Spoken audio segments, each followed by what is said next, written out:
आकाश की उन परतों में जहां मनुष्य की दृष्टि कभी पहुंच नहीं पाती, वहां एक लोक है जिसका नाम ऋषियों ने छिपा कर रखा। त्रिविष्ठप, देवताओं का वो उत्तरी द्वार जिसे समझना भी साधारण मनुष्य की शक्ति के बाहर है। आज हम उस लोक की कहानी सुनेंगे जो शायद कभी सुनी ही नहीं गई। प्राचीन काल में हिमालय की उत्तरी ढलानों पर बसता था एक छोटा सा आश्रम, ऋषि व्यालकेतु का आश्रम। ये ऋषि किसी ग्रंथ में नहीं मिलते। कुछ बुजुर्ग पंडितों के अनुसार वे उन चुनिंदा ऋषियों में से एक थे जिन्होंने त्रिविष्ठप के रहस्य को देखा था। व्यालकेतु के पास एक शिष्य था, आरुण, तेज, शांत और जिज्ञासु। आरुण दिन रात एक ही प्रश्न पूछता था, गुरुदेव, त्रिविष्ठप क्या वास्तव में कोई लोक है या सिर्फ एक प्रतीक? गुरु हमेशा मुस्कुराते, जिसे शब्दों में बांध दिया जाए वह त्रिविष्ठप नहीं होता। आरुण चुप हो जाता पर भीतर जलता रहता। एक रात आश्रम के ऊपर अजीब प्रकाश दिखाई दिया।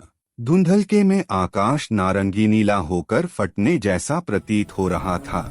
व्यालकेतु ने आरुण को बुलाया और कहा, आज तुम्हारी यात्रा शुरू होगी, पर याद रखना, त्रिविष्ठप का लोक बाहर नहीं, भीतर खुलता है। उन्होंने आरुण को एक मंत्र दिया, सहस्रदीप्ति त्रिविष्ठपाय नमः। फिर बोले, यह मंत्र तुम्हें आकाश के उस क्षेत्र में ले जाएगा जहां सामान्य जीव नहीं पहुंचते। पर सावधान, वहां समय भी अलग चलता है। तुम घंटे भर जियोगे और लौटोगे तो वर्षों बीत चुके हो सकते हैं। आरुण ने बिना डरे प्रणाम किया। 30 दिन की निरंतर साधना, भोजन कम, नींद कम, ध्यान अधिक। धीरे धीरे आरुण के भीतर एक अजीब परिवर्तन हुआ। आंखें बंद होते ही एक उजली सुरंग दिखाई देती, जैसे किसी स्वर्गीय भंवर में खींचा जा रहा हो। फिर एक रात अचानक उसके सामने प्रकाश फटा और उसने खुद को एक ऐसे लोक में खड़ा पाया जो किसी भी युग से परे था।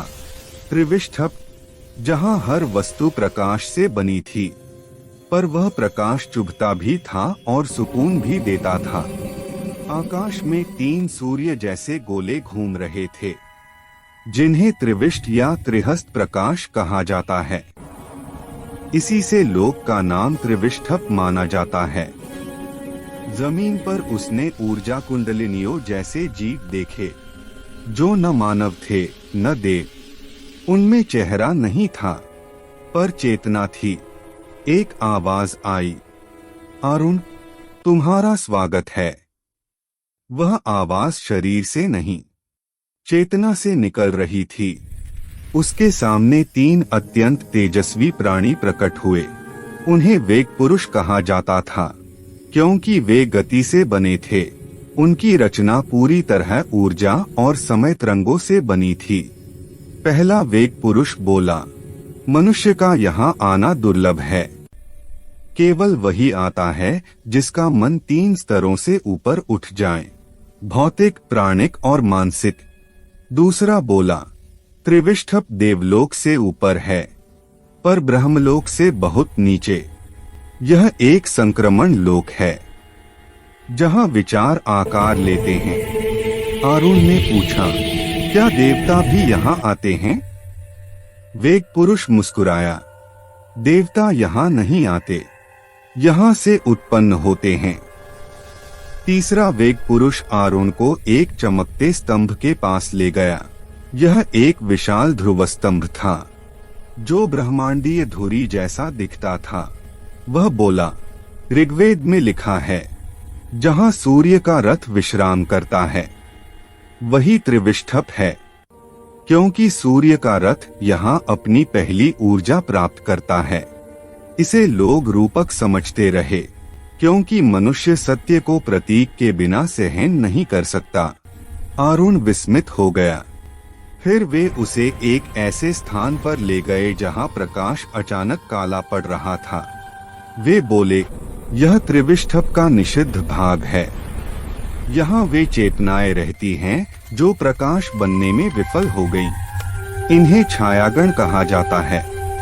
अगर तुम इनके पास गए तो तुम्हारी चेतना वापस नहीं लौटेगी।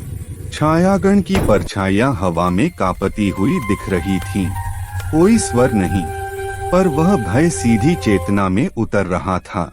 एक वेग पुरुष ने कहा, प्रत्येक महायुग के अंत में त्रिविष्ठप से एक ध्वनि ब्रह्मांड में छोड़ी जाती है।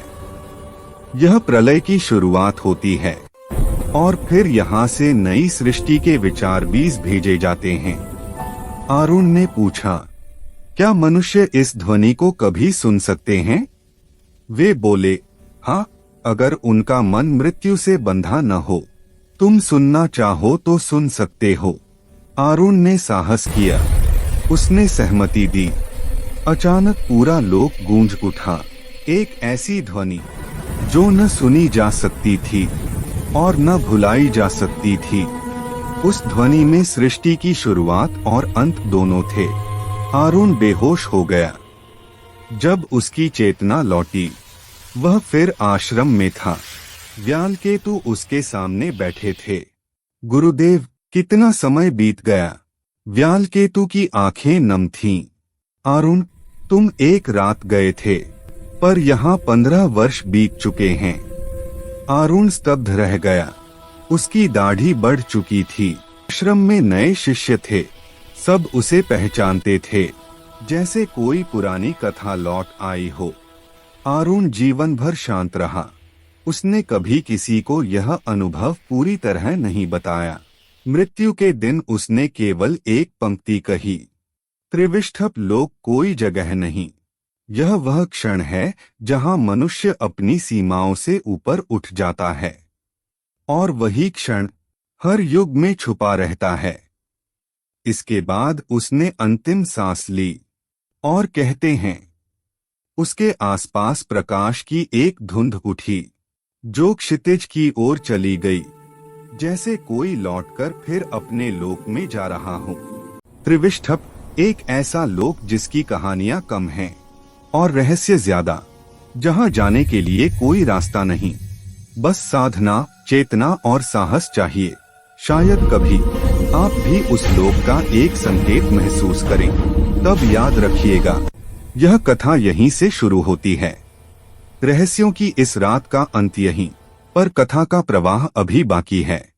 मिलते हैं अगली अनसुनी दास्तान में इंडियन माइथिक अनटोल्ड हिंदी के साथ। तब तक के लिए इस रहस्य यात्रा से जुड़े रहें। चैनल को लाइक, शेयर और सब्सक्राइब करना न भूलें।